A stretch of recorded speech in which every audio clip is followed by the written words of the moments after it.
Assalamu alaikum, friends. I hope you are all doing well and are in good health. Welcome to another new episode of In Reality. There are three things I always say that you should do. First, when you are consuming this podcast or this content, why aren't you subscribing? Please subscribe so that this content keeps appearing in your feed again and again. That's number one. Number two is follow me on Instagram below. Now, today's guest has been here once before, and this time I personally said, man, we have to bring Jahan Zeb. And mashallah, he's really amazing. Whenever there are ghost stories or incidents happening in Karachi or any related videos, people share them with him and he posts them himself. He was among the first to start live streaming from graveyards and haunted areas. Now, let me tell you why I invited him today. First, I told them to call Jahan Zeb because I saw his reel. Now, I'll ask my editor to play that reel right here in front of us.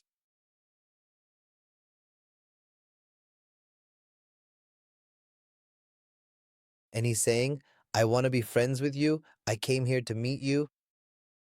Do you like fragrance? If you do, then burn this incense stick and give me a sign as your answer. You like fragrance too? Wow. Burn the incense stick and give me your answer. Whichever incense stick you burn, I'll place that fragrance right here. It's burning. The incense stick is burning here. Now, do you want the fragrance of friendship? Will you be friends with me? Hey, will you be friends with me, brother? So I looked at him and said, buddy, what are you even doing? Let me just ask you directly, brother, what exactly are you up to? Aslam bhai, that's all. He's taking gifts with him, meaning people usually give perfumes as gifts to other people. But this guy is on another level. His connections are with spirits and jinns. He goes to graveyards and makes friends with them. His subscribers aren't normal humans. They're all ghosts. What's going on, man? What is he even doing? Well, Aslan Bhai, it's just a passion, and I always try to do something different from others. Like our Sajad Bhai, when he used to do things his way, in the beginning, I did the same. But my goal was always to do something completely different from Sajad Bhai. Then this phenomenon of cat balls came up. A lot of people say, hey, you promote cat balls everywhere.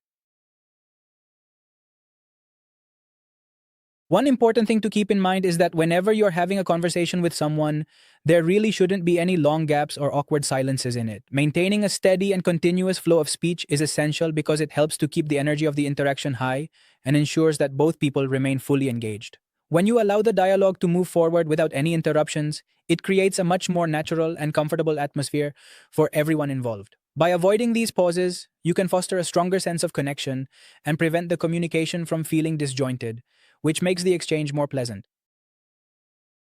Now, on the spot, something was happening randomly, and whatever came to my mind, I was asking, like, are you a man, a woman, an elderly person? I was asking questions in this way, and I was getting back to back answers. Then suddenly I asked, do you like fragrances? Which is generally one of the things we know jinns like, such as fragrances, certain foods, coal, and many other things. So I asked them, do you like fragrances? And suddenly they started blinking a light. Then, after I got that response, I gave them a fragrance. And this didn't just happen once, it's happened many times. This has happened several times, and I've made friends with them more than once. So, one more thing, Azan Bhai, it often happens that when we offer them a fragrance, they leave. After that, they don't respond anymore. They say, uh, that jinn are very deceitful. Often, when an exorcism is taking place, the Molvi or any priest asks, who are you? What is your name? Or, what is your religion? Often, when the jinn gives a name, the Molvi asks, are you telling the truth? In many cases, the jinn says, yes, I am telling the truth, or sometimes they just go silent. So, in this case as well, something similar happens. So, that's how my conversations go, and I enjoy it. I really enjoy talking. And to be honest, I know that I have a certain boundary, and I shouldn't cross that boundary. What is that boundary in your view? The fundamental boundary is that, first of all, you absolutely should not provoke them.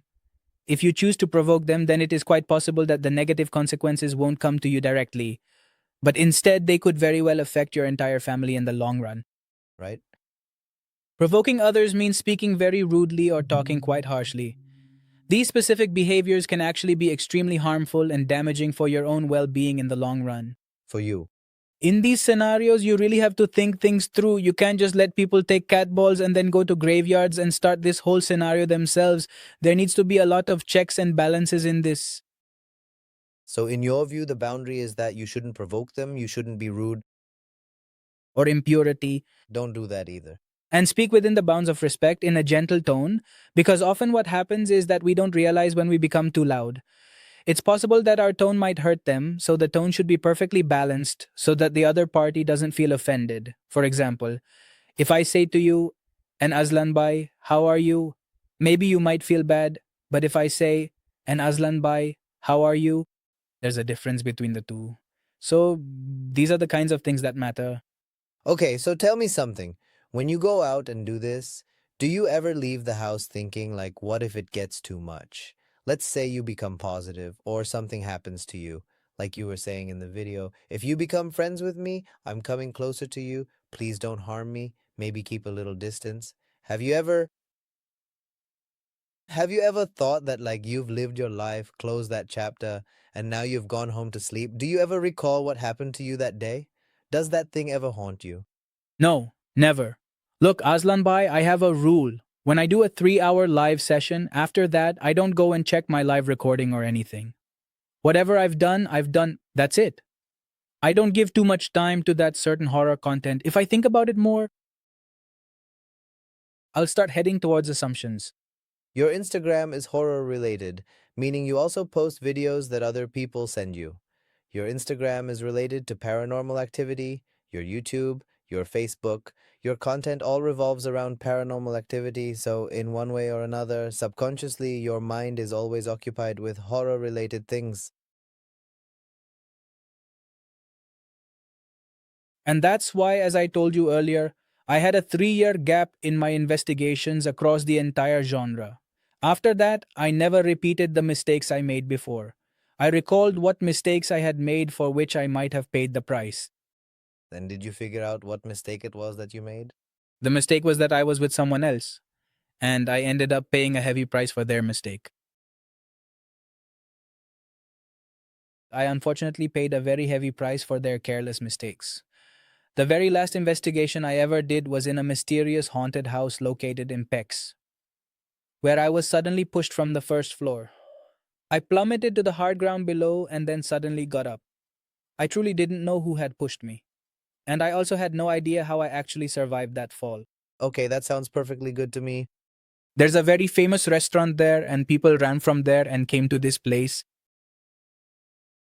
Brother, I didn't even realize it at the time. It felt like I had done something wrong. Then, after that, there was a 3 year gap, and during that time, I figured out what mistake I had actually made. Once I understood that, I never made those mistakes again. And after that, thank God, everything has been going smoothly since then. Right, during those 3 years, you were attacked. You fell from the first floor, but you didn't even get a scratch. Recently, you went to a college. There's an area, I've been told not to mention its name. There's a college there, and you were sitting there too, and even there you were attacked. Aslan Bhai, basically, that college is active. Classes are held there. It's actually a girls' college. One building is empty, and classes are going on in the other building. Now, we received a report. It actually came from a student herself asking us to come there, and it was about a certain place. That place was sealed off. We went to that location and conducted a live investigation there for about an hour and a half. And believe me, we couldn't sit in peace for even a second.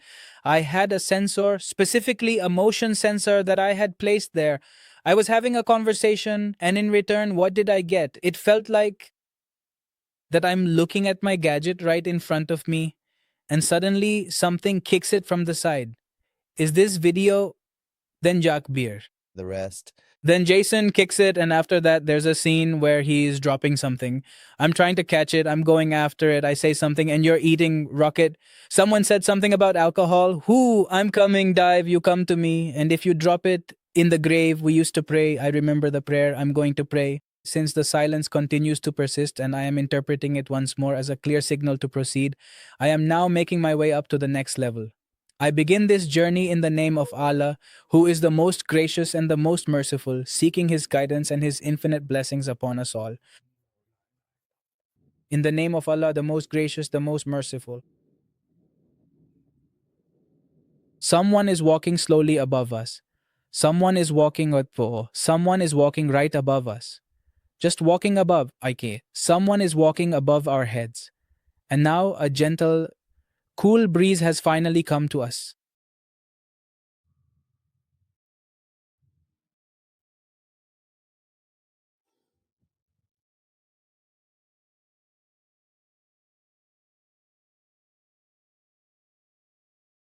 These things happened to me, and in the end, when it was finally over, it was like, just leave this college now. Laborers often have a trolley with them through which they carry debris and such. Yes. It was at the main gate. That was the one, it started moving on its own. Is there a video of it? This is the video. My dear brother, I would kindly ask you to please provide this specific video footage right now so that it can be properly displayed on the large screen for everyone here to observe, which will allow all the people in attendance to clearly see and understand exactly what the difficult situation was like during that time. These things happened, okay? That place is one of those where, in my entire paranormal investigation experience, it was the second place I found to be truly dangerous. Look, this fascinating industry has also recently started to emerge within Pakistan, specifically the field of professional paranormal investigators. Outside of Pakistan, these types of supernatural activities and investigations have been going on for a very long time now. So, which specific paranormal investigators are you talking about? Are you referring to Sajad? Brother, Brother Sajad? Pakistan. If we talk beyond Pakistan, then Pakistan. Beyond the borders of Pakistan, I have never really followed any other players. We have Ejaz Bhai, who is living over in the United States. I would like to take a moment to formally introduce and acknowledge our dear brother Sajad, who is joining us today to share his insights and participate in this important discussion with everyone present here. He personally goes to those specific places and conducts thorough investigation. I used to watch his videos quite frequently, and then Recently, I started watching Gaurav Tiwari's content and I noticed he was working in a very similar way. However, Gaurav Tiwari's sudden death remains incredibly mysterious. It was never fully made clear exactly how he died. He also used to conduct deep dive investigations into the world of the paranormal. He had specifically investigated a mortuary, and after that, he went home. The next day, he was found dead at his house. Did you know about this? I mean, Have you ever thought that I might go to a place, do this kind of work, and then, God forbid, something like this could happen to me when I come home? no, why would I? There's a reason for that. The reason is that I know exactly what I'm going to do. My tongue? Look, for everyone, it's all a game of the mind. It's all about the mind. See, if I go somewhere thinking that today a jinn might possess me, then literally, or even by suggestion, that could actually happen. But I know with what intention I'm going. God forbid I'm not going to do anything wrong. I know, my heart knows, my conscience knows what I'm about to do. So why would this thing affect me if I'm not harming anyone, then why would it harm me?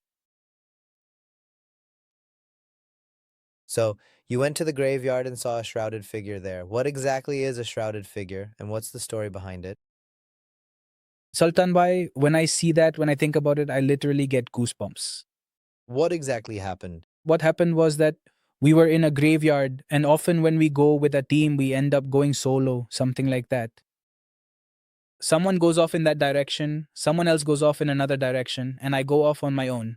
So at that time, I was solo, and Furkan was with me, but he was a little distance away. Now, I'm holding the camera, recording is going on, and suddenly, right in front of my eyes, I see something about 12 or 13 feet tall, standing there. Yes, And there was a knot tied on its head, just like the shroud that's tied on a dead body. like when they tie a bundle. It was tied like that, and from here I could see the face. The face was completely black, jet black, and the shroud was shining. I could see it clearly. And how far away was it from you? It was standing about 7 to 8 feet away from me, approximately. And I could see it clearly, right there in front of me. I immediately pointed my camera in that direction, and it got recorded. Luckily, the whole thing was captured on my camera. I asked myself how it happened. Who is it? I asked loudly. Who is it? Even telling you this now gives me goosebumps. Instead of turning around and running away, I actually chased after that thing. And as I was running, it disappeared right before my eyes. And this is on camera. It's all being recorded right here on camera. I honestly feel like there's someone mysterious standing directly in front of me, completely dressed in white. Who on earth is this man? Who could it possibly be? Who is that standing right there? Wait a second, who exactly is that person out there? They are just standing completely still, not moving a single muscle. We are making sure that all of this is being captured on the recording, right? I'm really starting to wonder if I should actually go out there myself to check and see who it is. There is definitely someone standing right there, directly in front of us in the darkness, and now, just like that, they are suddenly gone. And which graveyard was this? The airport one? The airport graveyard. Okay. We also found a clay pot in that graveyard. A clay pot. Yes. Black magic. Okay, Aslan, I'm coming to a conclusion here. I've been doing paranormal investigations for almost 7 years, and I've noticed something. People learn everything over time, and I've also observed this. These clay pots, the ones used for black magic, are mostly found on fresh graves, usually those that are 2 or 3 days old, Okay. and they are mostly placed on children's graves. The pot was placed there, I recorded it, and it was wrapped in a shroud. That pot, it means that it was meant to be deadly for someone, meaning deadly magic had been performed. Then, after it went viral on Instagram and Facebook, the owner of that area messaged me. Yes. That Janzai Bhai, this is our enclosure. My mother is here, my father is here, my aunt is here, all of them are buried here. I saw the pot, so I asked, can you dispose of this pot in that way? I said, okay, let's try. If it works, that's good. The next day, I went there again, and when I got there, the pot was open. Right? I told that gentleman, this courtyard of yours, please come with me. He said, no, this magic has been done specifically on me. And in what way? He was saying, my business has been ruined. I have been divorced. I had a child who passed away. May Allah protect. All this scenario was happening with that gentleman. So he was saying, for now, I am distant from these things. But this courtyard, this spot you found, this courtyard is mine. This is where all my family members are buried.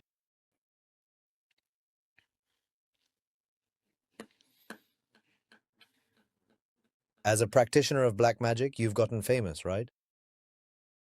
This, It's about survival, meaning wherever we go, day or night, all the elders must be watching, thinking, this time the guy went to this location, don't bury him here, take him somewhere else. no, I'm telling you right now, if I actually see it happening, I absolutely won't let it go. I'm literally telling you straight to your face, there is no way I won't let it go. If I ever see anyone doing such disrespectful things in the graveyard, I promise you I won't let it go. During the last podcast we recorded, I came to you and I specifically said,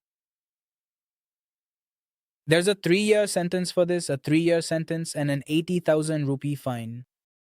If someone does black magic, If someone is caught doing it, an FIR will be filed against them, and they'll get 4 or 5 years in prison and a fine of about 80,000 rupees. 3 years in jail and an 80,000 rupee fine, well, that's something. That's good, but I was watching a video of a certain gentleman. He's just some random guy in front of me, not an investigator. He had posted a video about the airport graveyard. I don't really listen to those, but it was about the airport graveyard, or whichever one it was. You can correct me if I'm wrong. You must have seen it too. They had found a goat's head there, and he had blurred that part in the video, saying, here's the goat's head. He was saying that all those who practice magic, all of them should remember that you too will end up in your own grave one day. So by doing these things, well, you know what I mean. Look, it's simple, brother. The one who does magic and the one who has magic done for them, both are destined for hell. No matter how much you get your work done, this or that, in the end, it is Allah who makes things happen. You should have faith in Allah. Put your trust in Him. These so-called saints and spiritual leaders, they can't do anything for you. Whether they use a goat's head or perform some ritual, it doesn't matter. And the biggest thing is that our people actually believe in them. They have faith in them, thinking, if I ask you for something, I'm getting scammed. I feel like these overseas Pakistanis, Currently happen to be, they also have a big game going on. these overseas Pakistanis, they actually dig a pit for themselves and then get trapped in it.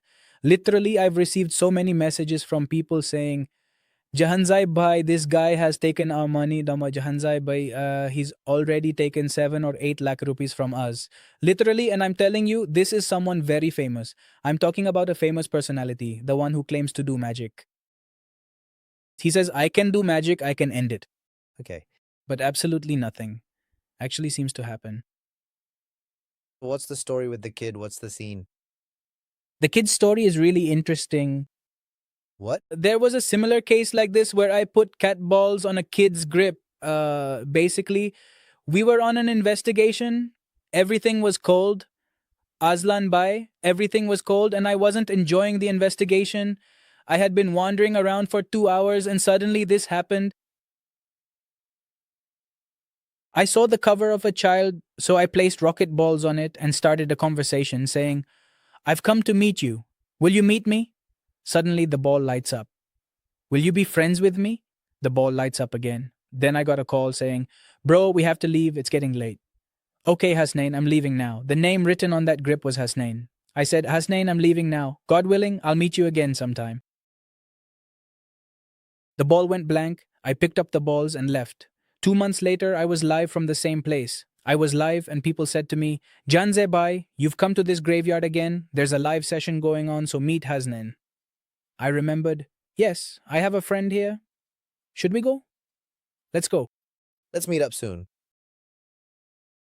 So, anyway, I went there and searched for the place, but I couldn't find that grave. I just couldn't find it.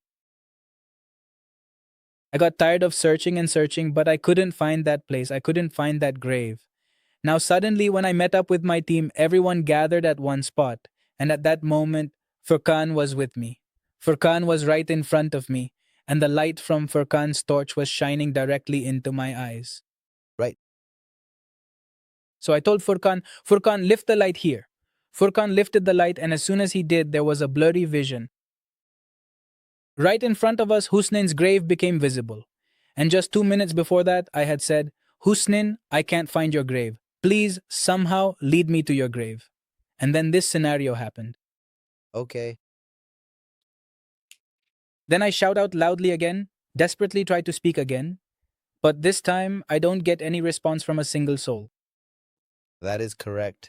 So this is the scenario that happens to me, along with that graveyard. The whole story related to Husnain.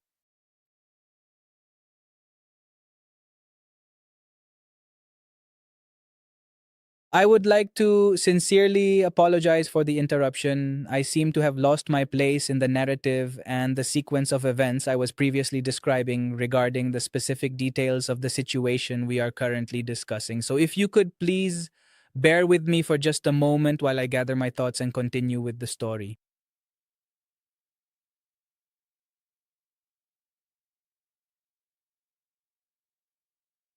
Which, It's towards defense. Which defense area?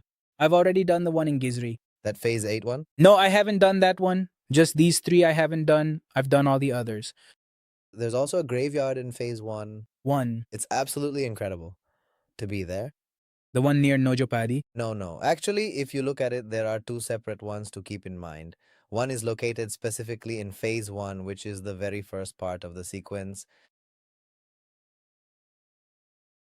If you head over towards Golmart, you will find the Nadra office, and right behind that, there is a local graveyard located over there. That's the one for Christians. No, no, no, that's the Muslim one. It's a small graveyard, not a big one, but it's really great. And there's another one on Khayabani Shabaz. When we're going, it's on the left side inside the street. It's amazing. Hazran Bhai, let me tell you something. In my entire paranormal history, in that I have recorded some really dangerous things. Often, those things are even more dangerous than that. Is there anything even more dangerous than that, brother? What is it? I've often read about such things in books. Right. I've seen them in movies, read about them in novels, or watched them in Netflix series, brother. But when I actually saw it with my own eyes, I literally couldn't believe it. I was in a graveyard, and up above that graveyard is basically on a hill. There was a small room right at the very top of the building, and when I finally went up there, I saw a proper large satanic sign drawn clearly at that place, okay, which was the Illuminati symbol. That's right. And there were strange alphabets written there, really odd ones. At first, I was thinking maybe this. You saw the Illuminati triangle, the star as well. I'll give you that video. I recorded a video of it. Around that area, I saw blood drops up there.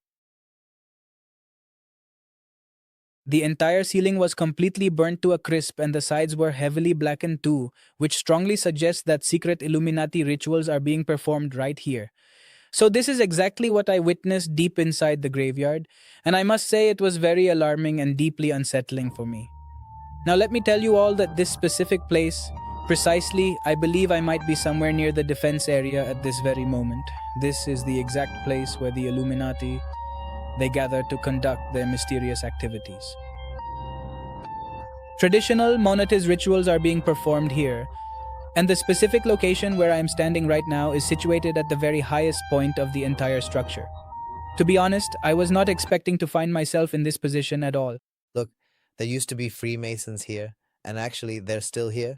Their buildings are still here, and on quite a few buildings, you can still see the words and symbols of the Freemasons. And very soon you will see that satanic churches will also open in Pakistan. Uh, In America, they've already opened everywhere. The Constitution has been passed, they've been given freedom. If they can get it there, why can't they get it here? They will. Just wait and see. all right. Just wait and see. I was wondering, have you ever personally met someone who becomes possessed by a spirit? Yes. Let me tell you a little story. So, I recently met this incredible woman, and right when I first met her, she voluntarily decided to give me a very unique challenge. Now, these various competitive challenge programs, if you decide to head over there in person, they'll gladly accept your application. No, this is something different. What challenge? Yeah, Ice bucket challenge? I got a message from a woman saying, "You really like seeing jinns, don't you?" Come on, brother. So listen, I asked, "Where do I have to come? What's the situation? What's the scenario?" There won't be anyone at home. That's what I was thinking, but she said, "I'll tell you a place. You just come there." This? You know that ancient, mysterious shrine, the one that was built way up on the third floor? Well, she specifically told me to meet her there this coming Thursday. I thought about it for a second and then I just said, "All right then, Thursday it is. I will be there."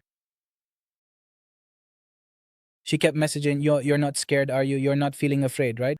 I said, "No, no, I'm coming. There's no problem." "Okay, you must have seen that at the shrine. There are stairs first. You climb the stairs, and then after that, there's a Passageway? right, there's a passageway, and then on the passageway it splits. They become separate. Into various distinct and separate sections. One side for men and one side for women. The women's side is on the left. Right over there, on the very far side. The men come straight ahead, and then it becomes separated. After that, when you reach the tomb, everyone comes together again. I came and sat down next to them. I sat right beside the tomb, exactly next to it. They said, "Whatever you need to record, whatever you want to do, go ahead and do it. Record, talk, whatever you want." Now I'm sitting behind them. My camera is positioned directly behind them. And this is a politician from Karachi, Pakistan. His wife is from Karachi as well. That was exactly the situation. I was sitting right there behind them, and it didn't really feel at all like anyone was actually talking or communicating with anyone else. Right? She's talking sitting near the pulpit, and the way she's speaking, I can't even understand the language. It's like when flies buzz around, similar kinds of sounds are going on. I'm recording it. While I'm recording, a staff member comes from behind and tells me to stop recording. I quickly put my phone away and went inside. Now she's talking to me, and then suddenly, she starts wailing. Now she's wailing and talking at the same time. Literally, I got completely terrified at that exact moment. She kept turning around to look behind her. Her eyes were bright red, and her whole face was incredibly pale. She kept turning around to look at me, then talking, then turning around again, then talking again, and then, in the very end, she She suddenly started laughing out loud, almost as if someone was telling her a very funny joke. After witnessing that whole strange scenario, Aslan Bai, I quickly got up from there and came back outside. I was honestly feeling quite scared. That's exactly it, bro. There's one thing about being off celebrity. When they're right in front of you, you never know what they might do to you. You don't know what could happen to you in that situation. So I saved myself, I got up and left. After that, I haven't been in contact since, but that was one scenario where I ended up in such a situation. If you go to any haunted place and say, "Come in front of me, show yourself," then now that what do they even look like? We've only seen them in movies or heard about them from people. Either they're black, have a lot of hair, they're tall, they're short, pitch black or white, their faces are missing. These are the things. These are the descriptions that we know. That we know. But what if a description appears before you that you weren't expecting? For example, someone appears in a terrifying form in front of you. No, nothing has appeared in front of me. Okay. They're completely visible. What happened then? And they're at my house. Very good. I used to do horror story shows just like Minaj Bhai used to do for us. This was back in 2018. Right. I have my PC, I have my mic, and there was even a caller who called me. I I was listening to her. And at that time, it would be completely dark when I was doing the show. I would make my studio completely dark. So, this is my PC, and right next to the PC is a mirror. I was listening to the caller's call with my headphones on. Now, I suddenly picked up my mobile and got busy with it. Then my eyes fell on the mirror next to me. When I looked there, I saw the couch behind me. That an elderly man was sitting on the couch. He had such a long beard, and he was just sitting behind me, watching me. I looked at him like this, and this was my first interaction with this being. I looked at him, he looked at me, and we actually made eye contact. He was sitting completely still, just sitting there. I was totally frozen at that moment. I wanted to speak, but I couldn't. I wanted to speak, but I couldn't move in any way. I tried, I leaned back on my seat. At that time, I was alone at home. I went outside the house, I was wearing slippers. No, actually, I ran out of the house without wearing slippers. That was the scenario where I clearly had an interaction with that being. After that, at different times, things kept happening with me at my studio. These incidents kept occurring. Sometimes my chair starts moving. Sometimes one of my followers gave me a very lovely candle, a fragrance candle, which I had placed there. I was sitting in my studio working, and precisely someone started playing with that candle. It's a glass candle, so when it moves on the table, you can tell because it makes a sound. So it started moving, it was shaking. Clearly, someone was playing with it, and a lot of similar incidents keep happening to me at various locations. There is this one Arab paranormal investigator who spends his nights exploring the most haunted and desolate locations. He is an absolutely wild and unpredictable individual, and honestly, the things he does are completely insane. He goes alone everywhere. And if you carefully watch his videos, you'll see he's completely calm. His deep obsession is something else entirely. Once, he went to a remote place and someone suddenly came from the front, speaking loudly in Arabic. Now, whatever normal conversation is going on, the other guy is smiling. I mean, just imagine. He's wearing a regular shalwar kameez, a waistcoat on top, and a kind of turban on his head with a beard. He's smiling and talking while the investigator looks a bit startled. Calmly, he asks him, "What are you doing here?" The man replies, "I'm just passing through. I came here to do something, that's all. I'm just leaving." You can clearly see it on the camera footage too, and everything seems perfectly normal. But the strangest thing about this is that the guy who is holding the camera, he has the camera mounted securely on something, and he's also holding a bright handheld torch. Now, it's absolutely pitch black behind him, and he's just turned on the torch. The thing is, the torch's focus is currently set to be very narrow, meaning it's creating a sharp spotlight. It's not a wide beam at all, it's just a very small and focused spot. And that light is shining on the person and it's passing through him and hitting the wall behind. So, if you visualize it, you might get that cartoon like image where the light goes through here and comes out the other side. But normally, if I shine this light on you, Then it will just stay on me, it won't go behind. if I shine this light, it's falling on you, but actually, this part of the light is being cast on the wall, is being formed on the wall. And the person's shadow isn't appearing on the wall. The same thing happened with Azan and me. This thing, Similar, where did it happen? it's the airport graveyard, When you enter from the airport graveyard, there's a long road, and on the left and right sides, there are graves. I was there at around 2:30 or 3 o'clock at night. Now I had my back camera, holding the camera in my hand. I'm looking in the front camera and I see someone walking behind me dressed in white clothes. He keeps walking, and comes closer to me. Someone has come right up to me. I ask, "Who are you, brother?" I don't know. Maybe he's a drug addict, maybe a snatcher. I have no idea. I keep asking, "Who are you? Who are you? Who are you?" But he doesn't answer, just gives a slight smile. I'll try to. This video? That person didn't give me any answer, not a single answer. He just smiled as he passed by me, crossed me, and then went ahead and disappeared. I'm talking about the graveyard. It was dark. Okay, there's a case involving Waqar Zaka. Of course, we all follow Waqar Bhai. So when he was in Pakistan, he used to research paranormal activity and make videos about it. He used to do it based on logic. Wait, third. Logic, yes. He used to look for logic in these things, in this way. Have you seen him? Okay? So, what happened once was that he got involved in paranormal activity, exploring everything. He went to a garbage dump. Now, that video is really old, man. It might take years to find that old video, but Waqar Bhai, if you're watching, please confirm this. If you have that video, please.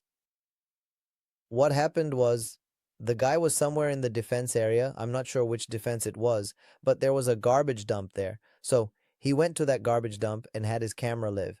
This was back in the days when Facebook didn't have live streaming yet. They used to go live through StreamYard. StreamYard was a third party app where you would go live and your followers would watch from there, not directly on Facebook. Those who go live, the live option wasn't available on Facebook at that time, so the quality was a bit low. They had done their research and their own research was ongoing as well. They started reciting mantras in Hebrew and I still remember it. I remember it too. Which one? It was something like lahai lahai lahai, something along those lines. Now, what happens is those people are making that video, and in that video, the most mind blowing thing is so the thing is in the selfie, there's a camera, and here on the right side, there's something pitch black, like it's already dark. But even in that darkness, there's this extra black thing that comes in from the shoulder, like this, and then goes away. I mean, it appeared visually, like, what is this? And then it left. At that time, they didn't notice it, but later people spotted it and wondered, what was that all about? I've seen this clip Aslan Bai. First he was saying, he kept reciting and got tired, and then suddenly this thing happened. This thing happened from here and then it left. I've seen it myself. So you've seen it? Then Waqar Zaka is also from the old days. Waqar Bhai, that's something else.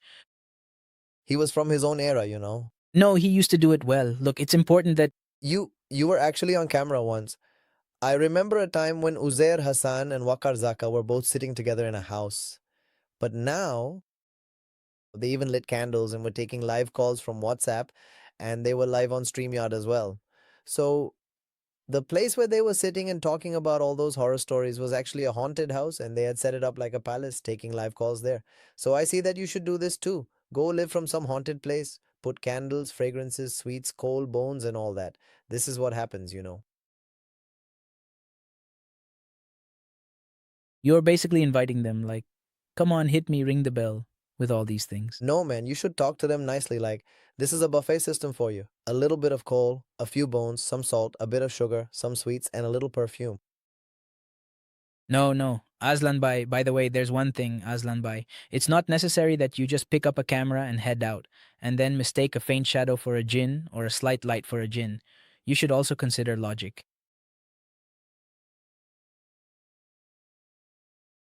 When I'm live, sometimes a faint light is coming from far away, and it's actually a floodlight in the distance.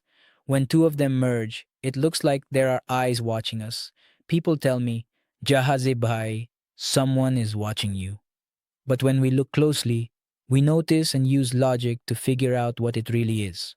Upon closer inspection, we realize that it's just distant floodlights, or maybe a light from someone's house. No, it's nothing else.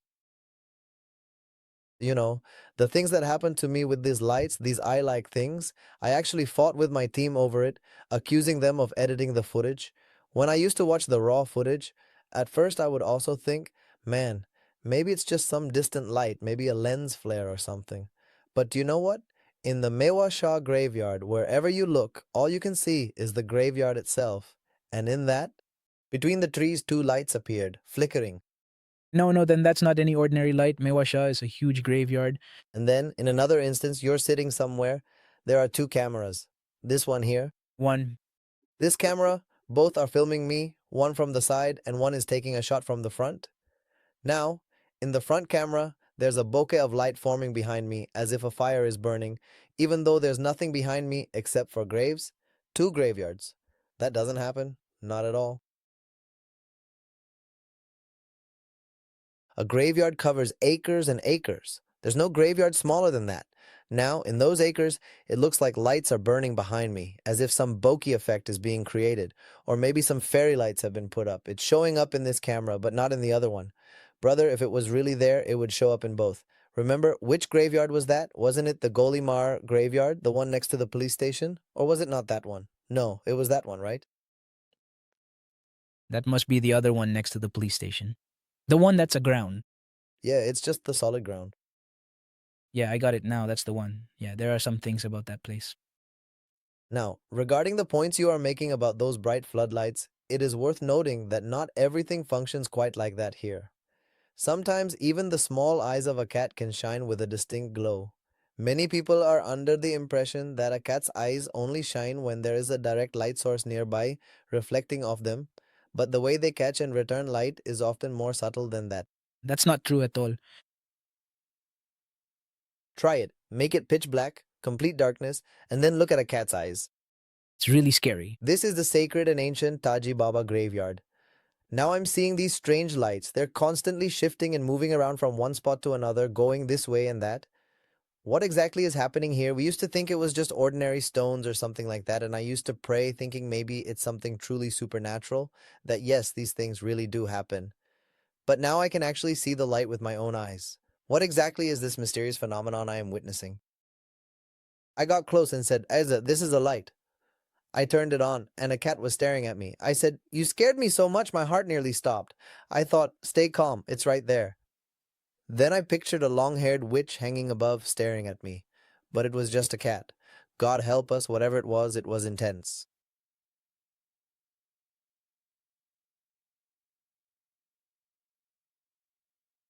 Back during that particular period, I was completely by myself. I don't. At that time, I was solo, so I was alone. I was talking to people, I was also asking questions, and suddenly, right in front of me, there was a tree. On that tree, I sensed some movement. I thought maybe it was the wind blowing, so I checked the other trees to see if they were moving, if anything was happening to them, but nothing at all. Only that one tree was moving, my sixth sense. Gave me a signal that someone is here. Right. I was live at that time, and I said on the live footage that someone is here. I'm going to place balls here and I'll get an answer here. When I place balls in different spots, I get a response from one particular spot. Right. I spoke there with confidence that I would get a response from here. I placed the balls, talked, offered the scent of friendship, and then it happened. Has friendship ever been of any use?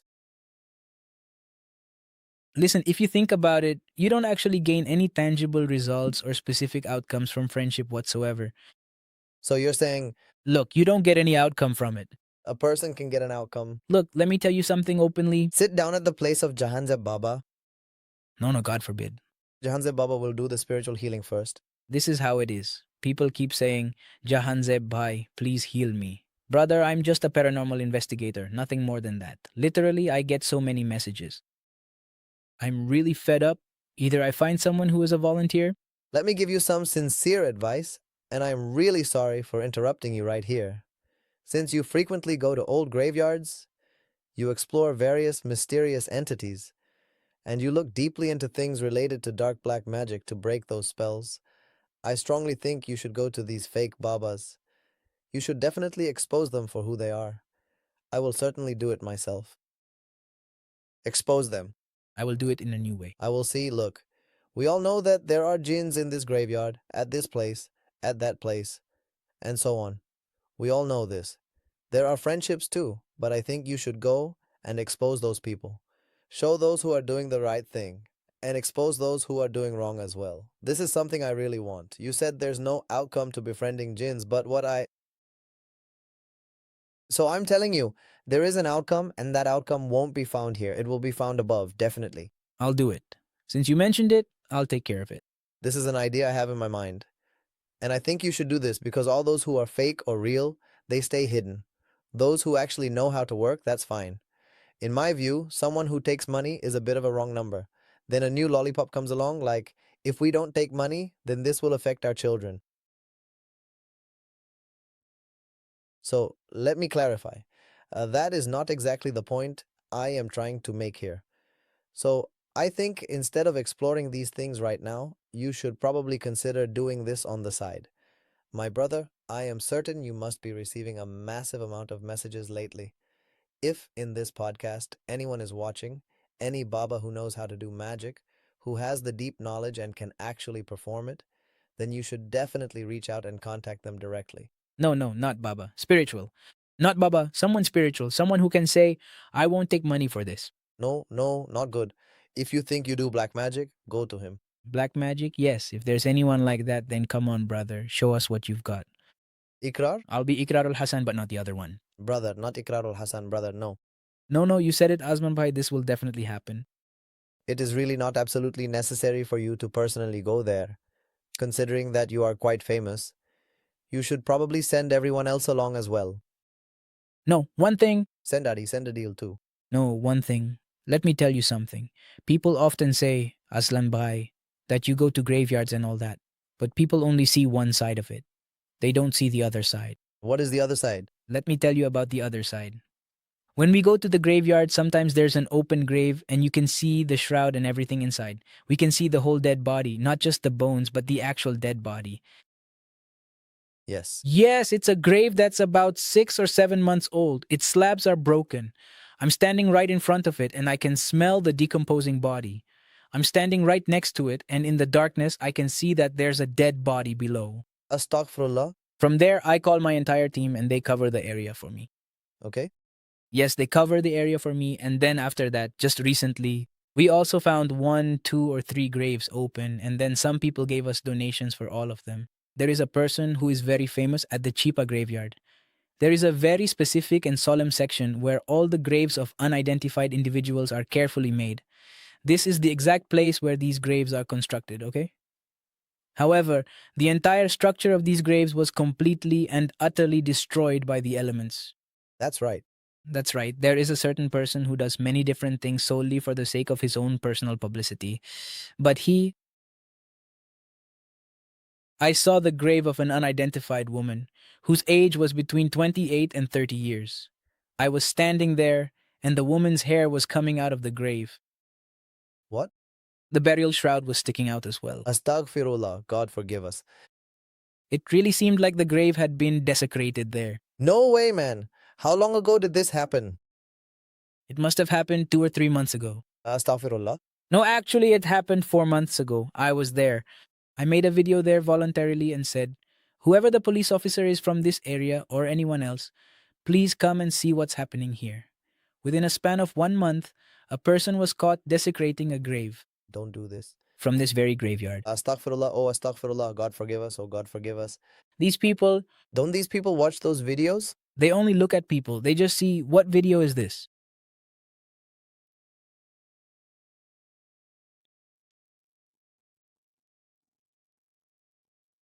Wait a second. Let me ask you something.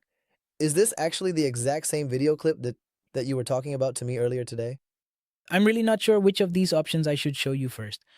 Perhaps this one right here would be best? What do you think? What is this? Is the body without a shroud? This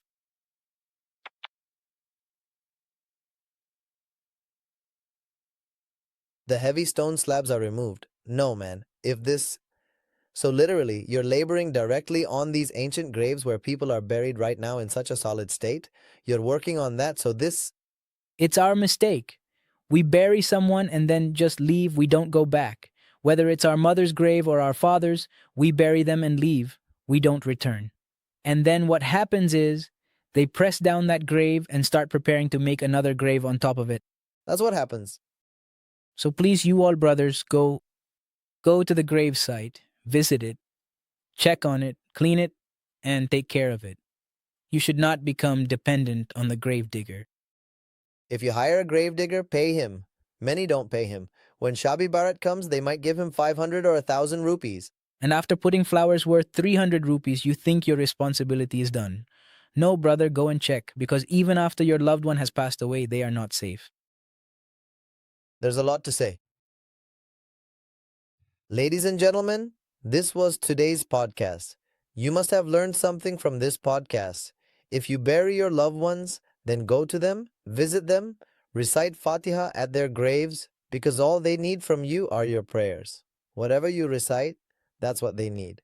To everyone watching this podcast, for all your loved ones who have left this world right now, recite Surah Fatiha and send it to them. They will really appreciate it, and whatever difficulties you are facing in your own life will also become easier. Recite it with this intention. Janzif, thank you so much for your time and the idea I gave you. Make sure you do it. Absolutely. Take care of yourself. Long life Pakistan. Allah Hafiz.